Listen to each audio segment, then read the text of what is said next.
सज्जनों ते मित्रों खैर नाल वसो ते खिड़ खिड़ हसो।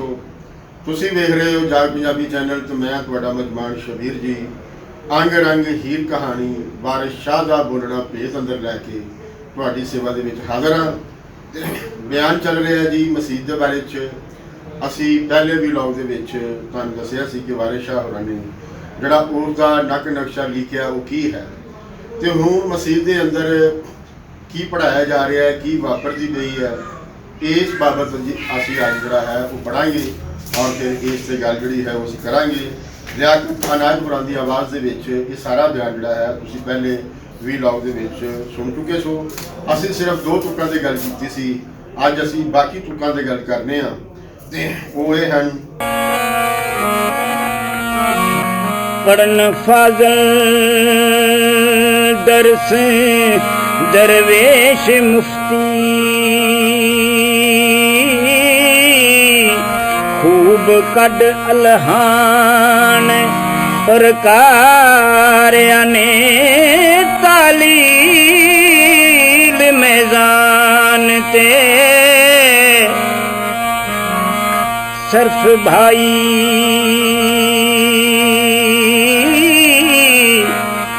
सर्फ मीर भी याद पुकारिया ने काजी कुतुब ते कंज अनवा बारा मसूदियां जल्द सवारिया ने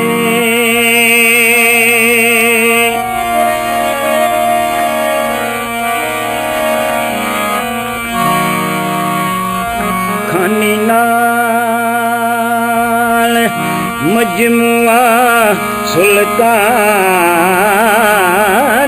दे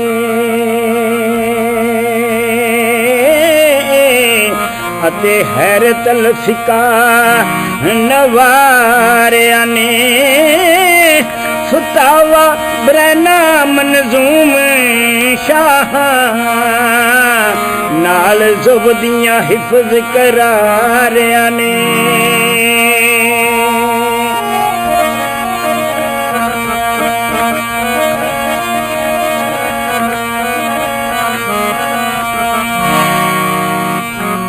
वारज अल नबुवत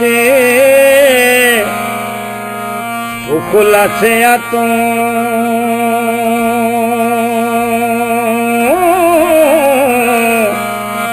रोजा नाल अखलास पसारिया ने जरा दिया दे नाल शरा मुला जंजानिया नैव नतारिया ने करन हिफ्ज कुरान तफसीर दौरा गैर शरा नू दुरिया मारिया ने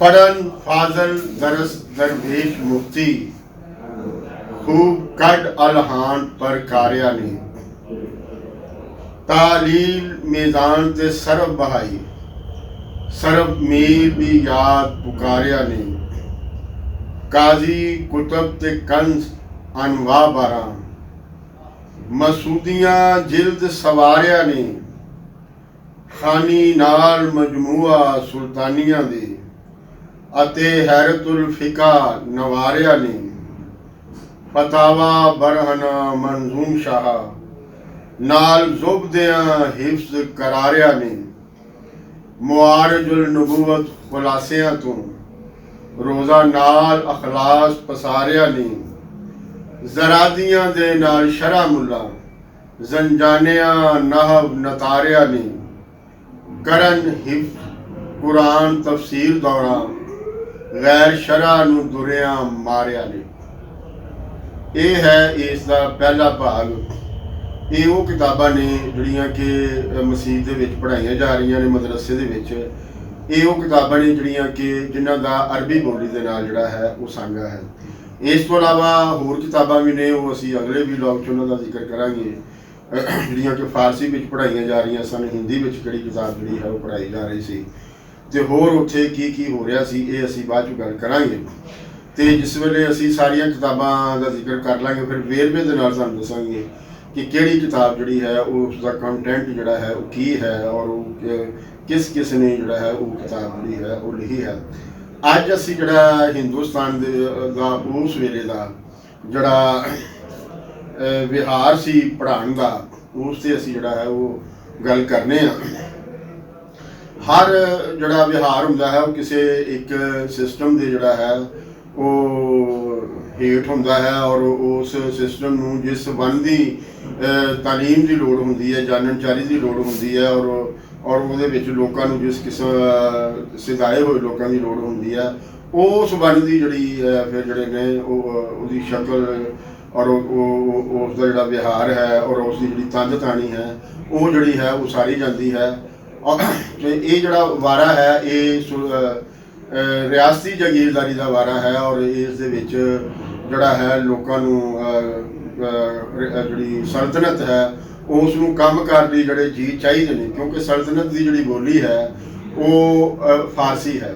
ਸੋ ਇਸ ਦੇ ਵਿੱਚ ਜਿਹੜੇ ਮਦਰਸੇ ਨੇ ਔਰ ਮਸੀਤਾਂ ਨੇ, ਇਹਨਾਂ ਦੇ ਵਿੱਚ ਜਿਹੜੇ ਪੜ੍ਹਾਈ ਲਿਖਾਈ ਜਿਹੜੀ ਕੀਤੀ ਜਾਂਦੀ ਸੀ ਉਹ ਅਰਬੀ ਫਾਰਸੀ ਦੇ ਵਿੱਚ ਕੀਤੀ ਜਾਂਦੀ ਸੀ, ਉਚੇਚ ਕਰਕੇ ਜਿਹੜਾ ਹੈ ਉਹ ਫਾਰਸੀ ਬੋਲੀ ਦੇ ਵਿੱਚ ਜਿਹੜਾ ਹੈ ਉਹ ਪੜ੍ਹਾਇਆ ਜਾਂਦਾ ਸੀ। ਲੇਕਿਨ ਜਿਹੜਾ ਪੜ੍ਹਾਉਣ ਦਾ ਢੰਗ ਸੀ ਉਹ ਪੰਜਾਬੀ ਦੇ ਵਿੱਚ ਹੀ ਜਿਹੜਾ ਹੈ ਉਸ ਨੂੰ ਜਿਹੜਾ ਹੈ ਨਾ ਉਹ ਪੜ੍ਹਾਇਆ ਜਾਂਦਾ ਸੀ। ਜਿਹੜਾ ਉਸ ਦਾ ਕੋਰਸ ਸੀ ਉਹ ਫਾਰਸੀ ਹੁੰਦਾ ਸੀ, ਅਰਬੀ ਹੁੰਦਾ ਸੀ, ਲੇਕਿਨ ਉਹ ਜਿਹੜੇ ਪੜ੍ਹਾਕ ਨੇ ਉਹਨਾਂ ਨੂੰ ਸਮਝਾਉਣ ਲਈ ਜਿਹੜੇ ਉਸਤਾਦ ਨੇ ਉਹ ਬੋਲੀ ਜਿਹੜੀ ਹੈ ਉਹ ਜਿਹੜੀ ਮਕਾਮੀ ਬੋਲੀ ਹੈ ਉਸ ਦੀ ਵਰਤੋਂ ਕਰਦੇ ਸਨ। ਪੰਜਾਬ ਦੇ ਅੰਦਰ, ਪੰਜਾਬ ਦੀਆਂ ਮਸੀਤਾਂ ਦੇ ਅੰਦਰ, ਪੰਜਾਬ ਦੇ ਮਦਰਸਿਆਂ ਦੇ ਅੰਦਰ ਪੰਜਾਬੀ ਜਿਹੜੀ ਸੀ ਉਹਦੇ ਰਾਹੀਂ ਹੀ ਜਿਹੜੇ ਉਸਤਾਦ ਨੇ ਉਹ ਆਪਣੀ ਗੱਲ ਜਿਹੜੀ ਹੈ ਆਪਣੇ ਪੜ੍ਹਾਕਾਂ ਨੂੰ ਜਿਹੜਾ ਸਨ ਉਹ ਸਮਝਾਉਂਦੇ ਸਨ, ਉਹਦੇ 'ਚ ਉਹਨਾਂ ਨੂੰ ਜਿਹੜਾ ਹੈ ਉਹ ਤਾਕ ਕਰਦੇ ਸਨ, ਹੁਸ਼ਿਆਰ ਕਰਦੇ ਸਨ। ਤੇ ਵਾਰਿਸ ਸ਼ਾਹ ਹੋਰਾਂ ਨੇ ਇਸ ਲਿਖਿਆ ਕਿ ਪੜ੍ਹਨ ਫਾਜ਼ਲ ਦਰਸ ਦਰਵੇਸ਼ ਮੁਫਤੀ। ਇਹਨਾਂ ਮਸੀਤਾਂ ਦੇ ਵਿੱਚੋਂ ਫਾਜ਼ਲ ਲੋਕ ਨਿਕਲਦੇ ਸਨ, ਆਲਮ ਫਾਜ਼ਲ ਲੋਕ। ਇਹਨਾਂ ਮਸੀਤਾਂ ਦੇ ਵਿੱਚੋਂ ਮੁਫਤੀ ਲੋਕ ਨਿਕਲਦੇ ਸਨ। ਮੁਫਤੀ ਉਹ ਜੀ ਹੁੰਦਾ ਹੈ ਜਿਹਨੂੰ ਕਿ ਸ਼ਰਅ ਦੀ, ਆਪਣੀ ਫਿਕਾ ਦੀ ਪੂਰੀ ਜਾਣਕਾਰੀ ਜਿਹੜੀ ਹੁੰਦੀ ਹੈ, ਔਰ ਕਿਸੇ ਮਸਲੇ ਦੇ ਉੱਤੇ ਜਿਹੜਾ ਉਸ ਦਾ ਫਤਵਾ ਹੈ ਉਹ ਉਸ ਨੂੰ ਮੰਨਿਆ ਜਾਂਦਾ ਹੈ, ਔਰ ਉਹ ਇੱਕ ਜਿਹੜਾ ਹੈ ਅਥਾਰਟੀ ਹੁੰਦੀ ਹੈ ਉਸ ਫਿਕਾ ਦੇ ਉੱਤੇ। ਸੋ ਉਸ ਨੂੰ ਫਤਵਾ ਦੇਣ ਦਾ ਜਿਹੜਾ ਹੈ ਉਹ ਇਖਤਿਆਰ ਹੁੰਦਾ ਹੈ। ਖੂਬ ਕੱਢ ਅਲਹਾਨ ਪਰ ਕਾਰਿਆਨ, ਯਾਨੀ ਕਿ ਉੱਥੇ ਜਿਹੜਾ ਪੜ੍ਹਨ ਦਾ ਜਿਹੜਾ ਢੰਗ ਸੀ ਉਹ, ਕਿਉਂਕਿ ਉਹ ਕੁਰਾਨ ਵੀ ਉੱਥੇ ਪੜ੍ਹਾਇਆ ਜਾਂਦਾ ਸੀ, ਇਸ ਲਈ ਕੁਰਾਨ ਨੂੰ ਜਿਹੜਾ ਹੈ ਉਹ ਬੜੀ ਸੁਰ ਦੇ ਵਿੱਚ ਜਿਹੜਾ ਸੀ ਪੜ੍ਹਿਆ ਜਾਂਦਾ, ਕਿਉਂਕਿ ਤਲਾਵਤ ਜਿਹੜੀ ਹੈ ਇਹ ਲੈ ਸੁਰ ਦਾ ਮਜਮੂਆ ਹੈ, ਯਾਨੀ ਕਿ ਇਸ ਨੂੰ ਅਸੀਂ ਅੱਜ ਕੱਲ੍ਹ ਖੁਸ਼ ਅਲਹਾਨੀ ਕਹਿੰਦੇ ਹਾਂ। ਵਾਰਿਸ ਸ਼ਾਹ ਦੱਸਦਾ ਕਿ ਇਸ ਅਲਹਾਨ ਦੀਆਂ, ਯਾਨੀ ਕਿ ਸੁਰੀਲੀ ਆਵਾਜ਼ ਦੀਆਂ ਕਈ ਤਰ੍ਹਾਂ ਦੇ ਅੰਗ ਸਨ। ਪ੍ਰਕਾਰ ਨਾਲ ਜਿਹੜਾ ਹੁੰਦਾ ਨਾ, ਕਈ ਢੰਗਾਂ ਦੇ ਨਾਲ ਉਸ ਨੂੰ ਜਿਹੜਾ ਹੈ ਉਹ ਪ੍ਰਕਾਰ ਜਿਹੜੀ ਜਿਓਮੈਟਰੀ ਦੇ ਵਿੱਚ ਇਸਤੇਮਾਲ ਹੁੰਦੀ ਹੈ, ਉਹ ਤੁਸੀਂ ਇਸਤੇਮਾਲ ਦੇਖਦੇ ਹੋ, ਉਹਦੇ ਨਾਲ ਕਈ ਤਰ੍ਹਾਂ ਦੀਆਂ ਜਿਹੜੀਆਂ ਸ਼ਕਲਾਂ ਜਿਹੜੀਆਂ ਨੇ ਨਾ ਉਹ ਲਿਖੀਆਂ ਜਾਂਦੀਆਂ ਨੇ।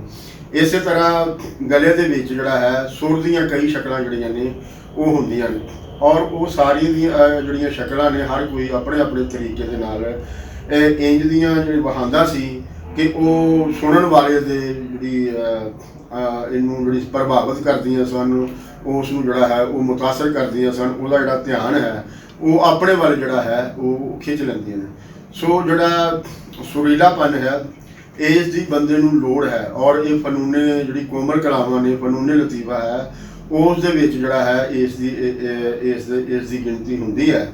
ਲੇਕਿਨ ਅਸੀਂ ਇਹ ਵੇਖਦੇ ਹਾਂ ਕਿ ਇਹ ਜਿਹੜਾ ਮੁੱਲਾ ਢਾਣੀ ਹੈ ਇਹ ਆਪਣੀ ਤੇ ਹਰ ਗੱਲ ਜਿਹੜੀ ਹੈ ਉਹ ਸੁਰ ਦੇ ਵਿੱਚ ਤੇ ਲੈਅ ਦੇ ਵਿੱਚ ਜਿਹੜਾ ਹੈ ਉਹ ਕਰਦਾ ਹੈ। ਤੁਸੀਂ ਇਹਨਾਂ ਦੀ ਅਕਸਰ ਤਕਰੀਰਾਂ ਵੀ ਸੁਣੋਗੇ ਤੇ ਉਸ ਲੈਅ ਸੁਰ ਦੇ ਵਿੱਚ ਜਿਹੜਾ ਹੈ ਉਹ ਉਸ ਦੀ ਜਿਹੜੀ ਨਾ ਵਰਤੋਂ ਕਰਦੇ ਨੇ, ਔਰ ਫਿਰ ਉਸ ਦੇ ਵਿੱਚ ਜਿਹੜਾ ਹੈ ਉਹ ਨਾਤਖਾਨੀ ਵੀ ਕਰਦੇ ਨੇ, ਔਰ ਹੋਰ ਤਰ੍ਹਾਂ ਦੇ ਸ਼ੇਰ ਵੀ ਜਿਹੜੇ ਨੇ ਉਹ ਗਾ ਕੇ ਤੇ ਲੈ ਕੇ ਜਿਹੜਾ ਹੈ ਉਹ ਪੜ੍ਹਦੇ ਨੇ। ਔਰ ਜਿਹੜੀ ਕੁਰਾਨ ਦੀ ਜਿਹੜੀ ਤਲਾਵਤ ਹੈ ਉਹ ਤਾਂ ਕਰਦੇ ਹੀ ਲੈਅ ਸੁਰ ਦੇ ਵਿੱਚ ਹੈ ਨਹੀਂ, ਲੇਕਿਨ ਅਮੂਮੀ ਤੌਰ 'ਤੇ ਇਹ ਜਿਹੜਾ ਹੈ ਲੈਅ ਦੀ ਜਿਹੜੀ ਹੈ ਗਾਇਕੀ ਦੀ ਇਹ ਮੁਖਾਲਫਤ ਕਰਦੇ ਨੇ, ਔਰ ਦੱਸਦੇ ਨੇ ਕਿ ਇਹ ਜਿਹੜੀ ਹੈ ਨਾ ਇਹਨੂੰ ਗਾ ਕੇ ਜਿਹੜਾ ਹੈ ਇਹ ਨਹੀਂ ਪੜ੍ਹਨਾ ਚਾਹੀਦਾ, ਇਹ ਸ਼ੈਤਾਨੀ ਕੰਮ ਹੈ, ਇਹ ਜਿਹੜਾ ਹੈ ਇਹ ਬੰਦੇ ਨੂੰ ਸ਼ੋਭਾ ਨਹੀਂ ਦਿੰਦਾ ਹੈ। ਸ਼ਰੀਅਤ ਜਿਹੜੀ ਹੈ ਉਹ ਇਸ ਦੀ ਇਜਾਜ਼ਤ ਜਿਹੜੀ ਹੈ ਉਹ ਨਹੀਂ ਦਿੰਦੀ ਹੈ।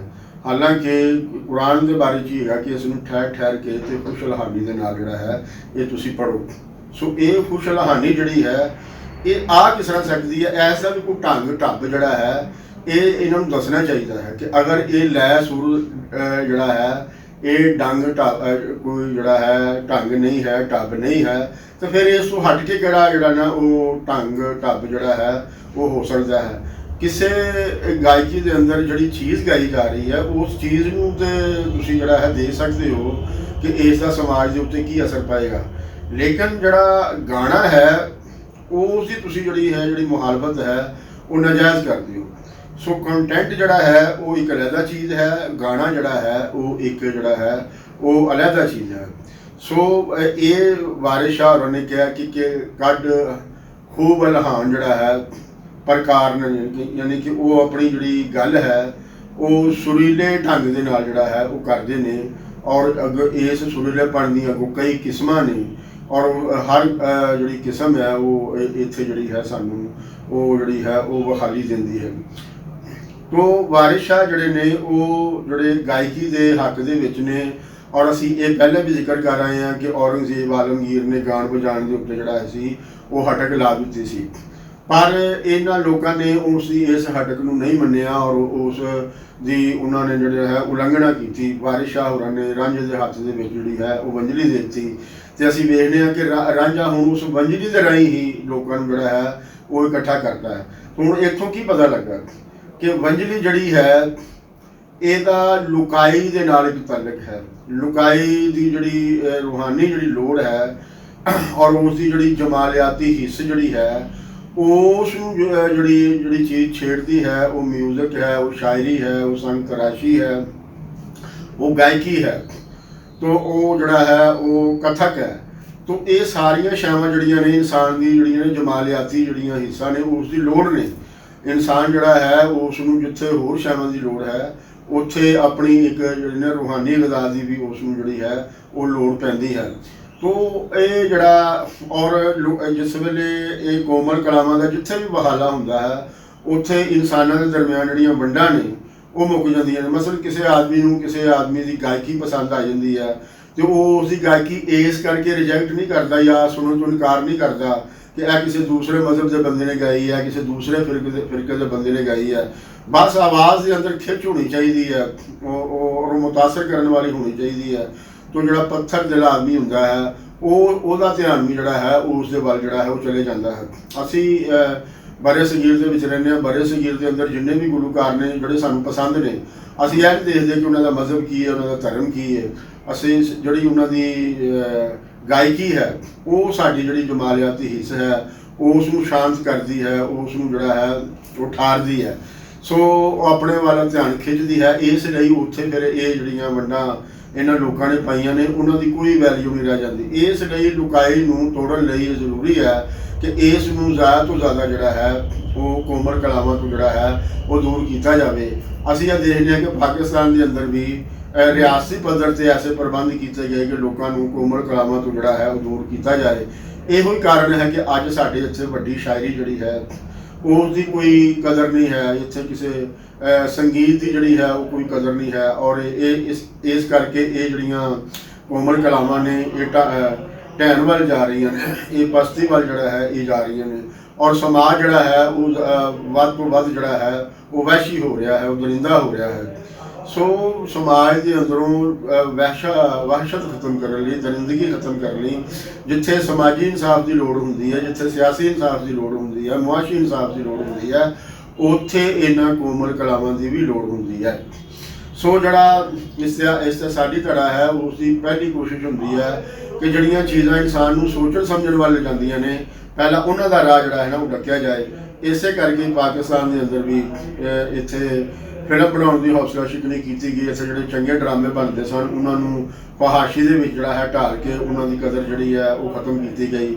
ਇਸੇ ਤਰ੍ਹਾਂ ਜਿਹੜੇ ਮਜ਼ਾਹ ਲਿਖਣ ਵਾਲੇ ਸ਼ਾਇਰ ਸਨ ਉਹਨਾਂ ਨੂੰ ਅੱਗੇ ਲਿਆ ਕੇ ਤੇ ਜਿਹੜੇ ਸੰਜੀਦਾ ਲੋਕ ਸਨ ਸੰਜੀਦਾ ਸ਼ਾਇਰੀ ਕਰਨ ਵਾਲੇ ਉਹਨਾਂ ਦੀ ਹੌਸਲਾ ਸ਼ਿਕਨੀ ਜਿਹੜੀ ਹੈ ਉਹ ਕੀਤੀ ਗਈ। ਔਰ ਇਸ ਢੰਗ ਦੇ ਨਾਲ ਜਿਹੜਾ ਅੱਜ ਅਸੀਂ ਵੇਖਦੇ ਹਾਂ ਕਿ ਪਾਕਿਸਤਾਨ ਦੇ ਵਿੱਚ ਐਸੀ ਕੋਈ ਕੋਮਲ ਕਲਾ ਨਹੀਂ ਹੈਗੀ ਜਿਹੜੀ ਕਿ ਕ੍ਰੀਏਟਿਵ ਹੋਵੇ, ਨਹੀਂ ਤੇ ਇਹ ਇਸੇ ਖਿੱਤੇ ਦੇ ਅੰਦਰ ਬੜੀ ਤਖਲੀਕੀ ਕਿਸਮ ਦੀ ਮੌਸੀਕੀ ਪੈਦਾ ਹੋ ਰਹੀ ਸੀ, ਬੜੀ ਤਖਲੀਕੀ ਕਿਸਮ ਦੀ ਸ਼ਾਇਰੀ ਪੈਦਾ ਹੋ ਰਹੀ ਸੀ। ਔਰ ਇਸੇ ਤਰ੍ਹਾਂ ਫਿਲਮ ਜਿਹੜੀ ਸੀ ਉਹ ਬੜੀ ਅੱਛੀ ਬਣ ਰਹੀ ਸੀ, ਸਟੇਜ ਜਿਹੜਾ ਡਰਾਮਾ ਹੈ ਉਹ ਬਹੁਤ ਅੱਛਾ ਜਿਹੜਾ ਹੈ ਉਹ ਬਣ ਰਿਹਾ ਸੀ। ਲੇਕਿਨ ਰਿਆਸਤੀ ਜ਼ਬਰ ਦੇ ਹੇਠ ਇਹ ਸਾਰੀਆਂ ਦੀਆਂ ਸਾਰੀਆਂ ਸ਼ਾਮਾਂ ਜਿਹੜੀਆਂ ਨੇ ਉਹਨਾਂ ਦਾ ਜਿਹੜਾ ਹੈ ਦਮ ਘੁੱਟਣਾ ਜਿਹੜਾ ਹੈ ਉਹ ਸ਼ੁਰੂ ਹੋਇਆ। ਸੋ ਵਾਰਿਸ ਸ਼ਾਹ ਨੇ, ਬੁੱਲੇ ਸ਼ਾਹ ਨੇ ਵੀ ਆਪਣੇ ਵੇਲੇ ਦੇ ਵਿੱਚ ਆਪਣੀ ਇਹ ਜਿਹੜਾ ਸੀ ਕੋਮਲ ਕਲਾਵਾਂ ਦੇ ਖਿਲਾਫ ਜਿਹੜੀ ਸਲਤਨਤ ਦੀ ਕੰਪੇਨ ਸੀ ਉਹਦੇ ਖਿਲਾਫ ਉਹਨਾਂ ਨੇ ਵਿਰੋਧ ਕੀਤਾ, ਉਹਦੇ ਖਿਲਾਫ ਮੈਦਾਨ 'ਚ ਆਏ। ਬੁੱਲੇ ਸ਼ਾਹ ਜਿਹੜਾ ਹੈ ਉਹ ਤੇ ਇੱਥੋਂ ਤੱਕ ਗਿਆ ਕਿ ਉਹ ਆਪ ਹੀ ਘੁੰਗਰੂ ਬਣ ਕੇ ਜਿਹੜਾ ਹੈ ਉਹ ਨੱਚਣ ਲੱਗ ਪਿਆ। ਔਰ ਉਸਨੇ ਇਹ ਜਿਹੜਾ ਸੈਯਦ ਹੋ ਕੇ ਜਿਹੜਾ ਹੈ ਉਹ ਨੱਚਣ ਦੇ ਵਿੱਚ ਜਿਹੜਾ ਹੈ ਉਹ ਸ਼ਰਮ ਮਹਿਸੂਸ ਜਿਹੜੀ ਹੈ ਉਹ ਨਹੀਂ ਕੀਤੀ। ਇਸੇ ਤਰ੍ਹਾਂ ਵਾਰਿਸ ਸ਼ਾਹ ਨੇ ਆਪਣੀ ਕਹਾਣੀ ਦੇ ਵਿੱਚ ਰਾਂਝੇ ਦੇ ਹੱਥ ਵੰਜਲੀ ਫੜਾਈ ਹੈ, ਔਰ ਰਾਂਝਾ ਜਿਹੜਾ ਹੈ ਉਹ ਵੰਜਲੀ ਦੇ ਜ਼ਰੀਏ ਹੀ ਹੁਣ ਲੋਕਾਂ ਦੇ ਨਾਲ ਜਿਹੜਾ ਹੈ ਉਹ ਰਾਬਤਾ ਕਰਦਾ ਪਿਆ ਹੈ। ਔਰ ਅਸੀਂ ਇਹ ਦੇਖਦੇ ਹਾਂ ਕਿ ਉਹ ਮਸੀਤ ਦੇ ਵਿੱਚ ਵੀ ਜਦੋਂ ਆਇਆ ਹੈ ਤਾਂ ਹੱਥ ਪਕੜ ਕੇ ਵੰਜਲੀ ਰਾਤ ਦੀ ਰਾਂਝੇ ਮਜ਼ਾ ਵੀ ਖੂਬ ਬਣਾਇਆ ਹੈ।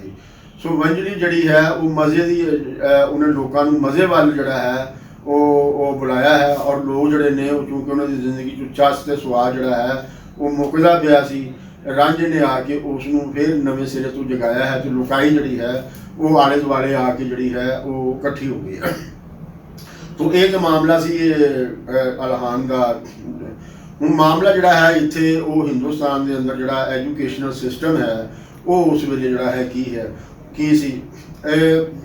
ਸਰਕਾਰੀ ਪੱਧਰ ਦੇ ਉੱਤੇ ਇੰਨੀ ਜ਼ਿਆਦਾ ਪਜ਼ੀਰਾਈ ਜਿਹੜੀ ਹੈ ਉਹ ਇਹਨਾਂ ਮਦਰਸਿਆਂ ਦੀ ਜਿਹੜੀ ਹੈ ਉਹ ਨਹੀਂ ਸੀ ਹੈ। ਲੋਕ ਆਪਣੇ ਤੌਰ 'ਤੇ ਜਿਹੜਾ ਹੈ ਇਹਨਾਂ ਮਦਰਸਿਆਂ ਦੀ ਉਸਾਰੀ ਕਰਦੇ ਸਨ। ਔਰ ਬਰੇ ਸਗੀਰ ਦੇ ਵਿੱਚ ਪਹਿਲ ਜਿਹੜਾ ਐਜੂਕੇਸ਼ਨ ਦਾ ਜਿਹੜਾ ਸਿਸਟਮ ਸੀ ਉਸ ਨੂੰ ਗੁਰੂਕੁਲ ਸਿਸਟਮ ਕਹਿੰਦੇ ਸਨ।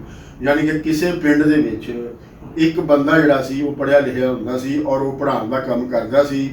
ਜਿਸ ਕਿਸੇ ਨੂੰ ਲੋੜ ਹੁੰਦੀ ਸੀ ਉਹ ਆਪਣੇ ਪਿੰਡੋਂ ਆ ਕੇ ਉਹਦੇ ਕੋਲ ਜਿਹੜਾ ਹੈ ਉਹ ਲਿਖਣਾ ਪੜ੍ਹਨਾ ਜਿਹੜਾ ਸੀ ਉਹ ਸਿੱਖਦਾ ਸੀ। ਔਰ ਉਹ ਚੂੰਕਿ ਕਮਿਊਨੀਕੇਸ਼ਨ ਦੇ ਜਿਹੜੇ ਜ਼ਰੀਏ ਨੇ ਉਹ ਐਡੇ ਐਡਵਾਂਸ ਨਹੀਂ ਸਨ ਹੈਗੇ, ਸੋ ਲਿਹਾਜ਼ਾ ਕੋਈ ਬੰਦਾ ਆਪਣੇ ਪਿੰਡੋਂ ਉੱਠਦਾ ਸੀ ਤੇ ਉਹ ਫਿਰ ਉਸੇ ਦੇ ਕੋਲ ਹੀ ਆ ਕੇ ਜਿਹੜਾ ਹੈ ਉਹ ਰਹਿੰਦਾ ਸੀ। ਯਾਨੀ ਕਿ ਉਹਦੇ ਖਾਣ ਪੀਣ ਦਾ ਜਿਹੜਾ ਪ੍ਰਬੰਧ ਹੈ ਉਹ ਵੀ ਉਹ ਜਿਹੜਾ ਗੁਰੂ ਦਾ ਘਰ ਹੈ, ਗੁਰੂ ਉੱਥੇ ਉਹਦਾ ਬੰਦੋਬਸਤ ਹੁੰਦਾ ਸੀ। ਔਰ ਗੁਰੂ ਨੇ ਜਿਹੜਾ ਬੰਦੋਬਸਤ ਇਹ ਕੀਤਾ ਸੀ ਕਿ ਉਹ ਆਪਣੇ ਜਿਹੜੇ ਪੜ੍ਹਾਕ ਹੁੰਦੇ ਸਨ ਉਹਨਾਂ ਨੂੰ ਫਿਰ ਉਹ ਸ਼ਾਮ ਨੂੰ ਜਿਹੜਾ ਹੈ ਲੋਕਾਂ ਦੇ ਘਰ ਵੱਲ ਟੋਰਦਾ ਸੀ। ਔਰ ਉਹ ਲੋਕਾਂ ਦੇ ਘਰਾਂ 'ਚੋਂ ਫਿਰ ਜਿਹੜਾ ਹੈ ਉਹ ਰੋਟੀ ਮੰਗ ਕੇ ਜਿਹੜਾ ਹੈ ਉਹ ਲਿਆਉਂਦੇ ਸਨ। ਉਹ ਆਪ ਵੀ ਖਾਂਦੇ ਸਨ ਤੇ ਆਪਣੇ ਜਿਹੜਾ ਉਸਤਾਦ ਹੈ, ਗੁਰੂ ਹੈ, ਉਸ ਨੂੰ ਵੀ ਜਿਹੜਾ ਹੈ ਉਹ ਖਵਾਉਂਦੇ ਸਨ। ਇਸ ਦੀ ਦੂਸਰੀ ਸ਼ਕਲ ਜਿਹੜੀ ਹੈ ਉਹ ਮਸੀਤ ਸ਼ਕਲ ਹੈ। ਮਸੀਤ ਜਿਹੜੀ ਹੈ ਜਿੱਥੇ ਇਬਾਦਤ ਕੀਤੀ ਜਾਂਦੀ ਸੀ ਉੱਥੇ ਨਾਲ ਦੇ ਨਾਲ ਜਿਹੜਾ ਹੈ ਪੜ੍ਹਾਈ ਦਾ ਜਿਹੜਾ ਹੈ ਉਹ ਪ੍ਰਬੰਧ ਜਿਹੜਾ ਸੀ ਹੁੰਦਾ ਸੀ। ਕਿਤੇ ਰਿਆਸਤ ਵੀ ਉਹਨਾਂ ਨੂੰ ਜਿਹੜੀ ਹੈ ਉਹ ਇਸ ਮਸਲੇ ਦੇ ਵਿੱਚ ਜਿਹੜੀ ਹੈ ਸਪੋਰਟ ਕਰਦੀ ਸੀ। ਲੇਕਿਨ ਜਿਹੜੇ ਲੋਕ ਅੱਗੇ ਅਸੀਂ ਦੱਸ ਰਹੇ ਹਾਂ ਕਿ ਮਸੀਤ ਇੱਕ ਸਮਾਜੀ ਇਦਾਰਾ ਹੈ। ਸੋ ਲੋਕ ਜਿਹੜੇ ਨੇ ਉਹ ਇਸ ਦਾ ਪ੍ਰਬੰਧ ਕਰਦੇ ਸਨ। ਔਰ ਉਹਦੇ ਜਿਹੜੀ ਪ੍ਰਬੰਧਕ ਜਿਹੜੇ ਖਰਚੇ ਨੇ ਉਹ ਵੀ ਜ਼ਿੰਮੇਵਾਰੀ ਜਿਹੜੀ ਹੈ ਉਸ ਪਿੰਡ ਦੀ ਜਿਹੜੀ ਸੀ ਉਹ ਹੁੰਦੀ ਸੀ। ਔਰ ਲੋਕ ਜਿਹੜੇ ਨੇ ਉਹ ਉੱਥੇ ਵੀ ਜਿਹੜੇ ਮਸੀਤ ਦੇ ਵੀ ਜਿਹੜੇ ਤਾਲਿਬ ਇਲਮ ਨੇ ਉਹ ਲੋਕਾਂ ਦੇ ਘਰਾਂ 'ਚ ਜਾ ਕੇ ਜਿਹੜਾ ਹੈ ਉਹ ਰੋਟੀ ਇਕੱਠੀ ਕਰਦੇ ਸਨ। ਉਹਨਾਂ ਨੂੰ ਕੋਈ ਇਨਕਾਰ ਨਹੀਂ ਸੀ ਕਰਦਾ, ਬਲਕਿ ਬੜੀ ਖੁਸ਼ੀ ਦੇ ਨਾਲ ਜਿਹੜਾ ਹੈ ਉਹ ਉਸ ਨੂੰ ਜਿਹੜਾ ਉਹ ਦੇ ਦਿੰਦੇ ਸਨ। ਔਰ ਇਹਦੇ ਵਿੱਚ ਜਿਹੜੀ ਫਿਰ ਤਾਲੀਮ ਦਿੱਤੀ ਜਾਂਦੀ ਸੀ, ਕਿਉਂਕਿ ਤਾਲੀਮ ਹਾਸਲ ਕਰਨ ਦਾ ਬਰੇ ਸਗੀਰ ਦੇ ਵਿੱਚ ਜਿਹੜਾ ਹੈ ਉਹ ਮਕਸਦ ਇਹ ਰਿਹਾ ਹੈ ਕਿ ਅਸੀਂ ਕੋਈ ਜੌਬ ਕਰਨੀ ਹੈ, ਅਸੀਂ ਕੋਈ ਨੌਕਰੀ ਕਰਨੀ ਹੈ। ਸੋ ਨੌਕਰੀ ਪੇਸ਼ਾ ਲੋਕਾਂ ਦੀ ਨੂੰ ਸਲਤਨਤ ਨੂੰ ਜਿੰਨਾ ਕੰਮਾਂ ਦੀ ਲੋੜ ਹੁੰਦੀ ਸੀ ਉਹ ਜਿਹੜੀ ਤਾਲੀਮ ਹੈ, ਉਹਦੀ ਸਿੱਖਿਆ ਹੈ ਉਹ ਇਹਨਾਂ ਮਦਰਸਿਆਂ ਵਿੱਚ, ਗੁਰਦੁਆਰਿਆਂ ਦੇ ਵਿੱਚ ਔਰ ਮੰਦਰਾਂ ਦੇ ਵਿੱਚ ਜਿਹੜਾ ਹੈ ਉਹ ਲੋਕਾਂ ਨੂੰ ਜਿਹੜੀ ਹੈ ਉਹ ਦਿੱਤੀ ਜਾਂਦੀ ਸੀ। ਉਹਦਾ ਜ਼ਿਕਰ ਜਿਹੜਾ ਹੈ ਉਹ ਅੱਗੇ ਕਰਕੇ ਜਿਹੜਾ ਉਹ ਆਏਗਾ। ਲੇਕਿਨ ਪਹਿਲਾਂ ਉੱਥੇ ਪੜ੍ਹਾਇਆ ਕੀ ਜਾਂਦਾ ਸੀ, ਜਿਹੜੀ ਪੜ੍ਹਾਈ ਲਿਖਾਈ ਹੈ ਉਹ ਇਸ ਚੀਜ਼ ਦਾ ਜਿਹੜਾ ਹੈ ਉਹ ਦੱਸ ਪਾਉਂਦੀ ਹੈ ਕਿ ਸਮਾਜ ਜਿਹੜਾ ਹੈ ਉਹ ਕਿਸ ਪਾਸੇ ਨੂੰ ਜਾ ਰਿਹਾ ਹੈ, ਜਿਹੜੀ ਸਲਤਨਤ ਹੈ ਉਸ ਨੂੰ ਕਿਸ ਵੰਨ ਦੀ ਜਿਹੜੀ ਹੈ ਉਹ ਉੱਥੇ ਜ਼ਿਹਨ ਚਾਹੀਦਾ ਹੈ, ਉੱਥੇ ਕਿਸ ਵੰਨ ਦਾ ਜਿਹੜਾ ਹੈ ਉਹ ਕੌਮ ਚਾਹੀਦੀ ਹੈ, ਉਸੇ ਕਿਸ ਵੰਨ ਦੇ ਜਿਹੜੇ ਨੇ ਉਹਨਾਂ ਨੂੰ ਸੂਝਵਾਨ ਚਾਹੀਦੇ ਨੇ। ਸੋ ਉਹ ਸੂਝਵਾਨਾਂ ਦੀ ਜਿਹੜੀ ਉਸਾਰੀ ਹੈ ਉਹ ਇਹਨਾਂ ਇਦਾਰਿਆਂ ਦੇ ਅੰਦਰ ਜਿਹੜੀ ਹੈ ਉਹ ਕੀਤੀ ਜਾਂਦੀ ਸਨ। ਔਰ ਇਹ ਜਿਹੜੀਆਂ ਕਿਤਾਬਾਂ ਨੇ ਇਹ ਸਾਨੂੰ ਜਿਹੜੀ ਹੈ ਨਾ ਇਸ ਦੀ ਦੱਸ ਪਾਉਣਗੀਆਂ ਕਿ ਜਿਹੜਾ ਸਮਾਜ ਹੈ ਉਸ ਦਾ ਜਿਹੜਾ ਉਲਾਰ ਹੈ ਉਹ ਕਿਸ ਪਾਸੇ ਨੂੰ ਹੈ, ਉਹ ਉਤਾਂਹ ਵੱਲ ਹੈ ਜਾਂ ਉਹ ਪਿਛਾਂਹ ਵੱਲ ਹੈ, ਜਾਂ ਉਹ ਜਿਹੜਾ ਹੈ ਉਸ ਦੀ ਜਿਹੜੀ ਡਾਇਰੈਕਸ਼ਨ ਹੈ ਉਸ ਦਾ ਪਤਾ ਅਸੀਂ ਕਿਸੇ ਮੁਲਕ ਦਾ ਜਿਹੜਾ ਐਜੂਕੇਸ਼ਨਲ ਸਿਸਟਮ ਹੈ ਉਸ ਨੂੰ ਵੇਖ ਕੇ ਹੀ ਜਿਹੜਾ ਹੈ ਉਹ ਜਿਹੜਾ ਨਾ ਉਹ ਲਾ ਸਕਦੇ ਹਾਂ।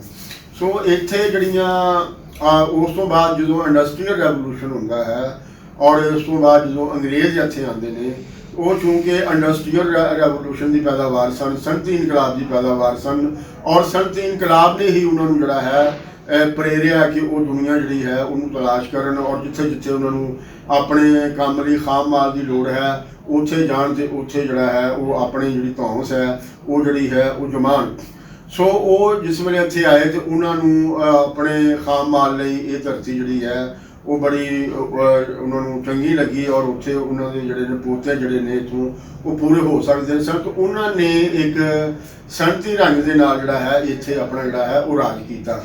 ਯਾਨੀ ਕਿ ਉਹ ਆ ਕੇ ਜਿਸ ਤਰ੍ਹਾਂ ਲੋਕ ਘੋੜਿਆਂ 'ਤੇ ਆ ਕੇ ਜਿਹੜਾ ਹੈ ਇੱਥੇ ਲੁੱਟਮਾਰ ਕਰਦੇ ਸਨ ਔਰ ਇੱਥੋਂ ਜੋ ਮਸਲ ਕਿ ਉਹਨਾਂ ਨੂੰ ਮਿਲਦਾ ਸੀ ਉਹ ਲੁੱਟ ਕੇ ਇੱਥੋਂ ਲੈ ਜਾਂਦੇ ਸਨ, ਇੱਥੇ ਨਹੀਂ ਸਨ ਰਹਿ ਲੈਂਦੇ।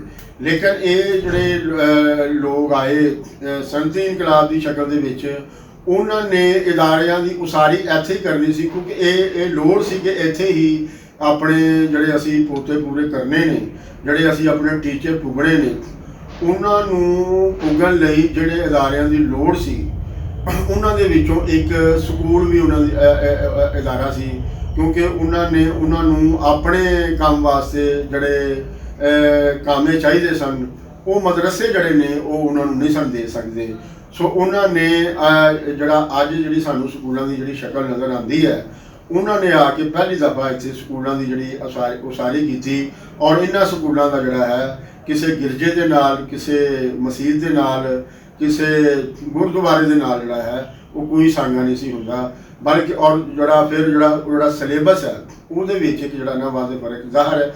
ਅਸੀਂ ਪਹਿਲੇ ਦੱਸ ਆਏ ਕਿ ਹਰ ਸਮਾਜ ਦੇ ਅੰਦਰ ਕੋਈ ਵੀ ਜਿਹੜਾ ਉਹਨਾਂ ਦਾ ਇਦਾਰਾ ਹੁੰਦਾ ਹੈ ਉਹ ਉੱਤੇ ਜਿਹੜਾ ਸਿਆਸੀ ਵਿਹਾਰ ਹੁੰਦਾ ਹੈ ਉਹਦੇ ਹੀ ਉਹ ਜਿਹੜਾ ਨਾ ਤਾਬੇ ਹੁੰਦਾ ਹੈ, ਜਿਹੜਾ ਮੁਆਸ਼ੀ ਵਿਹਾਰ ਹੁੰਦਾ ਹੈ ਉਹਦੇ ਹੀ ਤਾਬੇ ਹੁੰਦਾ ਹੈ। ਜਾਗੀਰਦਾਰੀ ਸਮਾਜ ਦੇ ਵਿੱਚ ਸਿਲੇਬਸ ਜਿਹੜਾ ਹੋਰ ਹੁੰਦਾ ਹੈ, ਸਨਅਤੀ ਇਨਕਲਾਬ ਦੀ ਸ਼ਕਲ ਦੇ ਵਿੱਚ ਜਿਹੜਾ ਕੋਰਸ ਹੈ ਉਹ ਹੋਰ ਹੁੰਦਾ ਹੈ। ਇਸੇ ਤਰ੍ਹਾਂ ਸੋਸ਼ਲਿਸਟ ਮੁਲਕਾਂ ਦੇ ਜਿਹੜੇ ਕੋਰਸ ਨੇ ਉਹ ਹੋਰ ਹੁੰਦੇ ਨੇ। ਸੋ ਕਿਸੇ ਵੀ ਜਗ੍ਹਾ 'ਤੇ ਕਿਸੇ ਵੀ ਥਾਂ 'ਤੇ ਕੋਰਸ ਜਿਹੜੇ ਨੇ ਉਹ ਇੱਕ ਜੈਸੇ ਜਿਹੜੇ ਨੇ ਉਹ ਨਹੀਂ ਹੁੰਦੇ। ਲੇਕਿਨ ਚੀਜ਼ਾਂ ਨੂੰ ਜਾਣਨ ਦਾ, ਮਾਦੇ ਨੂੰ ਜਾਣਨ ਦਾ ਜਿਹੜਾ ਅਮਲ ਹੈ ਉਹ ਇੱਕ ਹੀ ਇਲਮ ਦੇ ਉੱਤੇ ਜਿਹੜਾ ਨਾ ਮੁਹਿੱਤ ਹੈ। ਜਦੋਂ ਅਸੀਂ ਮਾਦੀ ਇਲਮ ਦੀ ਜਿਹੜੀ ਅਸੀਂ ਜਿਸ ਵੇਲੇ ਗੱਲ ਕਰਾਂਗੇ ਤੇ ਉਸ ਦੇ ਵਿੱਚ ਫਿਰ ਚਾਰ ਜਿਹੜੇ ਇਲਮ ਨੇ ਉਹ ਦੁਨੀਆ ਦੇ ਵਿੱਚ ਹਰ ਜਗ੍ਹਾ 'ਤੇ ਇੱਕ ਹੀ ਨੇ। ਅਗਰ ਤੁਸੀਂ ਮਾਦੇ ਦੇ ਬਾਰੇ ਜਾਣਨਾ ਚਾਹੁੰਦੇ ਹੋ ਔਰ ਫਿਰ ਮਾਦੇ ਦੇ ਨਾਲ ਜੁੜੀਆਂ ਚੀਜ਼ਾਂ ਦੇ ਬਾਰੇ ਜਾਣਨਾ ਚਾਹੁੰਦੇ ਹੋ ਤੇ ਉਹਦੇ ਵਾਸਤੇ ਤੁਹਾਨੂੰ ਜਿਹੜਾ ਹੈ ਫਿਜ਼ਿਕਸ, ਕੈਮਿਸਟਰੀ, ਬਾਇਓਲੋਜੀ ਤੇ ਮੈਥ ਜਿਹੜਾ ਹੈ, ਯਾਨੀ ਕਿ ਜਿਹੜੀਆਂ ਚਾਰ ਕਿਤਾਬਾਂ ਨੇ ਇਹਦਾ ਪੜ੍ਹਨਾ ਜਿਹੜਾ ਹੈ ਉਹ ਬੜਾ ਜ਼ਰੂਰੀ ਹੈ। ਔਰ ਇਹੀ ਚਾਰ ਕਿਤਾਬਾਂ ਜਿਹੜੀਆਂ ਨੇ ਉਹ ਕਿਸੇ ਮਦਰਸੇ ਦੇ ਅੰਦਰ ਨਹੀਂ ਪੜ੍ਹਾਈਆਂ ਜਾਂਦੀਆਂ, ਨਾ ਹੀ ਕਿਸੇ ਗਿਰਜੇ ਦੇ ਅੰਦਰ ਪੜ੍ਹਾਈਆਂ ਜਾਂਦੀਆਂ ਨੇ, ਨਾ ਹੀ ਕਿਸੇ ਮੰਦਰ ਦੇ ਅੰਦਰ ਜਿਹੜਾ ਹੈ ਇਹਨਾਂ ਨੂੰ ਪੜ੍ਹਾਇਆ ਜਾਂਦਾ ਹੈ। ਸੋ ਹੁਣ ਤੱਕ ਦੁਨੀਆ ਦੀ ਜਿਹੜੀ ਸ਼ਕਲ ਹੈ ਜਿਨ੍ਹਾਂ ਕਿਤਾਬਾਂ ਨੇ ਬਦਲੀ ਹੈ ਔਰ ਦੁਨੀਆ ਦੇ ਅੰਦਰ ਵੱਡੀਆਂ ਜਿਹੜੀਆਂ ਨੇ ਤਬਦੀਲੀਆਂ ਜਿਹੜੀਆਂ ਨੇ ਉਹ ਲਿਆਂਦੀਆਂ ਨੇ ਤੇ ਉਹ ਇਹਨਾਂ ਕਿਤਾਬਾਂ ਨੇ ਜਿਹੜੀਆਂ ਨੇ ਉਹ ਲਿਆਂਦੀਆਂ ਨੇ। ਸੋ ਲਿਹਾਜ਼ਾ ਜਿੱਥੇ ਵੀ ਤਬਦੀਲੀ ਦੀ ਜਿਹੜੀ ਇਹਨਾਂ ਲੋੜ ਮਹਿਸੂਸ ਹੋਈ ਹੈ ਉਸ ਸਮਾਜ ਦੇ ਲੋਕ ਸਾਇੰਸੀ ਇਲਮ ਵੱਲ ਜਿਹੜਾ ਹੈ ਉਹ ਗਏ ਨੇ। ਇੱਕ ਵੇਲੇ ਦੇ ਵਿੱਚ ਸਾਇੰਸੀ ਇਲਮ ਦੇ ਵਿੱਚ ਔਰ ਮਦਰਸੇ ਦੀ ਜਿਹੜੀ ਆਪਣਾ ਪੜ੍ਹਾਈ ਲਿਖਾਈ ਹੈ, ਗਿਰਜੇ ਦੀ ਜਿਹੜੀ ਪੜ੍ਹਾਈ ਲਿਖਾਈ ਹੈ ਉਹਦੇ ਵਿਚਕਾਰ ਯੁੱਧ ਵੀ ਰਿਹਾ ਹੈ। ਜਿਹੜੇ ਪਾਦਰੀ ਲੋਕ ਸਨ ਉਹ ਆਪਣੇ ਇਲਮ ਨੂੰ ਉੱਤਮ ਕਰਾਰ ਦਿੰਦੇ ਸਨ, ਲੇਕਿਨ ਜਿਹੜੇ ਸਮਾਜੀ ਲੋਕ ਸਨ ਜਿਹੜੇ ਕਿ ਚੀਜ਼ਾਂ ਨੂੰ ਮਾਦੀ ਅੱਖ ਨਾਲ ਵੇਖਣ ਦੀ ਜਿਨ੍ਹਾਂ ਨੂੰ ਜਾਚ ਸੀ ਉਹ ਜਿਹੜੇ ਸਨ ਸਾਇੰਸੀ ਇਲਮਾਂ ਨੂੰ ਉੱਤਮ ਜਾਣਦੇ ਸਨ। ਔਰ ਜਿੱਥੇ ਜਿੱਥੇ ਫਿਰ ਸਾਇੰਸੀ ਇਲਮ ਉੱਤਮ ਹੋਇਆ, ਜਿੱਥੇ ਜਿੱਥੇ ਸਾਇੰਸੀ ਇਲਮ ਵੱਲ ਲੋਕ ਗਏ ਔਰ ਉਹਨਾਂ ਨੇ ਉਹਦੇ ਵਿੱਚ ਪੜ੍ਹਾਈ ਲਿਖਾਈ ਕੀਤੀ, ਉਹ ਸਮਾਜ ਜਿਹੜੇ ਨੇ ਫਿਰ ਉਹਨਾਂ ਦੀ ਉਹ ਪਹਿਲੇ ਵਾਲੀਆਂ ਸ਼ਕਲਾਂ ਜਿਹੜੀਆਂ ਨੇ ਉਹ ਨਾ ਰਹੀਆਂ ਔਰ ਉਹ ਤੇਜ਼ੀ ਦੇ ਨਾਲ ਜਿਹੜਾ ਹੈ ਉਹ ਤਬਦੀਲ ਹੋਣੇ ਜਿਹੜੇ ਨੇ ਉਹ ਸ਼ੁਰੂ ਹੋਏ। ਅੱਜ ਪੂਰੀ ਦੁਨੀਆ ਦੇ ਵਿੱਚ ਸਾਇੰਸੀ ਇਲਮ ਦੀ ਜਿਹੜੀ ਨਾ ਧਾਕ ਹੈ, ਜਿਹੜੇ ਸਮਾਜ ਜਿਹੜੇ ਨੇ ਉਹ ਸਾਇੰਸੀ ਇਲਮ ਦੇ ਵਿੱਚ ਪਿੱਛੇ ਨੇ, ਉਹ ਪਛੜੇ ਹੋਏ ਸਮਾਜ ਨੇ, ਉਹ ਵੇਲੇ ਤੋਂ ਪਿੱਛੇ ਰਹੇ ਸਮਾਜ ਨੇ, ਉਹਨਾਂ ਸਮਾਜਾਂ ਦੇ ਨਾਲ ਜਿਹੜਾ ਹੈ ਕੋਈ ਟਾਕਰਾ ਨਹੀਂ, ਕੋਈ ਮੁਕਾਬਲਾ ਨਹੀਂ ਹੈ।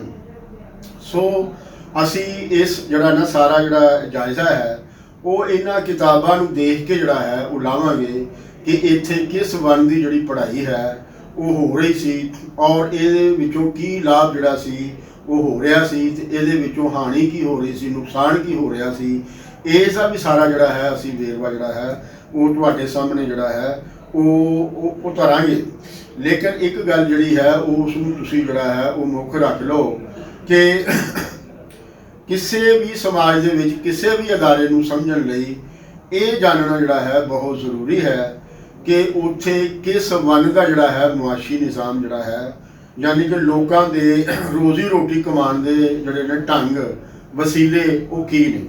ਤੋ ਜਿਸ ਵੇਲੇ ਇਹ ਵਾਰਿਸ ਸ਼ਾਹ ਹੋਰੀ ਹੀਰ ਲਿਖ ਰਹੇ ਸਨ ਤੇ ਇੱਥੇ ਜਿਹੜੀ ਹੈ ਉਹ ਬਾਦਸ਼ਾਹ ਸੀ, ਔਰ ਜ਼ਮੀਨ ਜਿਹੜੀ ਹੈ ਉਹ ਬਾਦਸ਼ਾਹ ਦੀ ਮਲਕੀਅਤ ਸੀ। ਬਾਦਸ਼ਾਹ ਜਿਹਨੂੰ ਚਾਹੁੰਦਾ ਸੀ, ਜਿੰਨੀ ਚਾਹੁੰਦਾ ਸੀ ਉਹ ਜਿਹੜੀ ਜ਼ਮੀਨ ਹੈ ਉਹ ਉਹਨੂੰ ਜਿਹੜੀ ਨਾ ਦੇ ਦਿੰਦਾ ਸੀ, ਤੇ ਲੋਕਾਂ ਦੀ ਜਿਹੜੀ ਰੋਜ਼ੀ ਰੋਟੀ ਹੈ ਉਹ ਵੱਡੀ ਗਿਣਤੀ ਦੇ ਵਿੱਚ ਜ਼ਮੀਨ ਦੇ ਨਾਲ ਜੁੜੀ ਹੋਈ ਸੀ, ਔਰ ਉਸ ਜ਼ਮੀਨ ਨੂੰ ਵਾਹਣ ਦੇ ਵਿੱਚ ਜਿਹੜੇ ਔਜ਼ਾਰਾਂ ਦੀ ਲੋੜ ਸੀ ਉਹ ਇੱਕ ਮਹਿਦੂਦ ਜਿਹੜੀ ਹੈ ਸਨਅਤ ਜਿਹੜੀ ਹੈ ਉਹ ਇੱਥੇ ਜਿਹੜੀ ਨਾ ਮੌਜੂਦ ਸੀ। ਕੋਈ ਐਡੀ ਐਡਵਾਂਸ ਜਿਹੜੀ ਸਨਅਤ ਜਿਹੜੀ ਉਹ ਮੌਜੂਦ ਨਹੀਂ ਸੀ। ਲੇਕਿਨ ਕੱਪੜਾ ਬਣਾਉਣ ਦੇ ਵਿੱਚ ਔਰ ਇਹ ਜਿਹੜਾ ਹਿੰਦੁਸਤਾਨ ਹੈ ਇਹ ਬਹੁਤ ਅੱਗੇ ਸੀ। ਇਸ ਦਾ ਕੱਪੜਾ ਜਿਹੜਾ ਹੈ ਉਹ ਦੁਨੀਆ ਭਰ ਦੇ ਵਿੱਚ ਨਾ ਸਿਰਫ ਪਸੰਦ ਕੀਤਾ ਜਾਂਦਾ ਸੀ, ਬਲਕਿ ਉਸ ਨੂੰ ਲੋਕ ਜਿਹੜਾ ਹੈ ਪ੍ਰੋਡਕਟ ਦੇ ਤੌਰ ਤੇ ਜਿਹੜਾ ਹੈ ਨਾ ਉਹ ਖਰੀਦਦੇ ਸਨ। ਇਸੇ ਤਰ੍ਹਾਂ ਇੱਥੋਂ ਦੀ ਕਪਾਹ, ਇਸੇ ਤਰ੍ਹਾਂ ਹੀ ਇੱਥੋਂ ਦੀ ਮਸਾਲੇ, ਇੱਥੋਂ ਦੀਆਂ ਜਿਹੜੀਆਂ ਹੋਰ ਆਪਣਾ ਖਾਦ ਖੁਰਾਕਾਂ ਨੇ ਉਹ ਦੁਨੀਆ ਭਰ ਦੇ ਵਿੱਚ ਜਿਹੜਾ ਹੈ ਉਹ ਜਾਂਦੇ ਸਨ। ਔਰ ਹਿੰਦੁਸਤਾਨ ਜਿਹੜਾ ਹੈ ਉਸ ਵੇਲੇ ਜਿਹੜੀ ਤਜਾਰਤ ਸੀ ਉਹ ਸੋਨੇ ਚਾਂਦੀ ਦੇ ਵਿੱਚ ਕੀਤੀ ਜਾਂਦੀ ਸੀ, ਔਰ ਇਹ ਪੂਰੀ ਦੁਨੀਆ ਤੋਂ ਜਿਹੜਾ ਹੈ ਹਿੰਦੁਸਤਾਨ ਜਿਹੜਾ ਹੈ ਉਹ ਸੋਨਾ ਜਿਹੜਾ ਹੈ ਉਹ ਇਕੱਠਾ ਹੋ ਕੇ ਹਿੰਦੁਸਤਾਨ ਦੇ ਵਿੱਚ ਜਿਹੜਾ ਹੈ ਉਹ ਜਮ੍ਹਾਂ ਹੋ ਰਿਹਾ ਸੀ। ਇਸੇ ਕਰਕੇ ਅੰਗਰੇਜ਼ੀ ਕਿਤਾਬਾਂ ਦੇ ਵਿੱਚ ਹਿੰਦੁਸਤਾਨ ਨੂੰ ਸੋਨੇ ਦੀ ਚਿੜੀਆ ਜਿਹੜਾ ਹੈ ਉਹ ਆਖਿਆ ਗਿਆ ਹੈ, ਕਿਉਂਕਿ ਇੱਥੇ ਜਿਹੜਾ ਹੈ ਇਹ ਜਿਹੜੀ ਦੌਲਤ ਦੀ ਜਿਹੜੀ ਰੇਲ ਪੇਲ ਸੀ ਉਹ ਬਹੁਤ ਸੀ। ਲੇਕਿਨ ਇਹ ਜਿਹੜੀ ਦੌਲਤ ਸੀ ਇਹ ਕਿਹਨਾਂ ਹੱਥਾਂ ਵਿੱਚ ਸੀ? ਕਿਆ ਇਹ ਆਮ ਲੋਕਾਂ ਦੇ ਹੱਥ ਵਿੱਚ ਸੀ ਜਾਂ ਇਹ ਖਾਸ ਲੋਕਾਂ ਦੇ ਹੱਥ ਵਿੱਚ ਸੀ? ਇਸ ਦਾ ਵੇਰਵਾ ਵੀ ਅਸੀਂ ਅੱਗੇ ਜਾ ਕੇ ਜਿਹੜਾ ਹੈ ਉਹ ਕਰਾਂਗੇ। ਲੇਕਿਨ ਇੱਕ ਗੱਲ ਜਿਹੜੀ ਹੈ ਉਹ ਹੈ ਕਿ ਦੌਲਤ ਜਿਹੜੀ ਹੈ ਉਹ ਹੁਮਾ ਕੇ ਹਿੰਦੁਸਤਾਨ ਦੇ ਅੰਦਰ ਜਿਹੜਾ ਹੈ ਉਹ ਜਮ੍ਹਾਂ ਹੋ ਰਹੀ ਸੀ, ਔਰ ਉਸ ਤੋਂ ਬਾਅਦ ਜਿਹੜੇ ਮਾਮਲੇ ਨੇ ਉਹ ਕੀ ਵਾਪਰੇ ਇਸ 'ਤੇ ਵੀ ਅਸੀਂ ਜਿਹੜਾ ਹੈ ਉਹ ਗੱਲ ਕਰਾਂਗੇ। ਲੇਕਿਨ ਅਸੀਂ ਜਿਹੜੀ ਗੱਲ ਹੈ ਉਹ ਜਿਹੜੀ ਵਾਰਿਸ ਸ਼ਾਹ ਹੋਰੀ ਜਿਹੜੀ ਬਿਆਨ ਕਰ ਰਹੇ ਨੇ ਉਹ ਸਾਨੂੰ ਦੱਸਣ ਦਾ ਇਸ਼ਾਰਾ ਕਰ ਰਹੇ ਨੇ ਕਿ ਹਿੰਦੁਸਤਾਨ ਦਾ ਜਿਹੜਾ ਤਾਲੀਮੀ ਨਿਜ਼ਾਮ ਹੈ ਉਹ ਕੀ ਸੀ, ਔਰ ਇਹਦੇ ਵਿੱਚ ਕੀ ਪੜ੍ਹਾਇਆ ਜਾ ਰਿਹਾ ਸੀ, ਕਿਸ ਵੰਨ ਦਾ ਜ਼ੇਨ ਜਿਹੜਾ ਹੈ ਉਹ ਤਿਆਰ ਕੀਤਾ ਜਾ ਰਿਹਾ ਸੀ।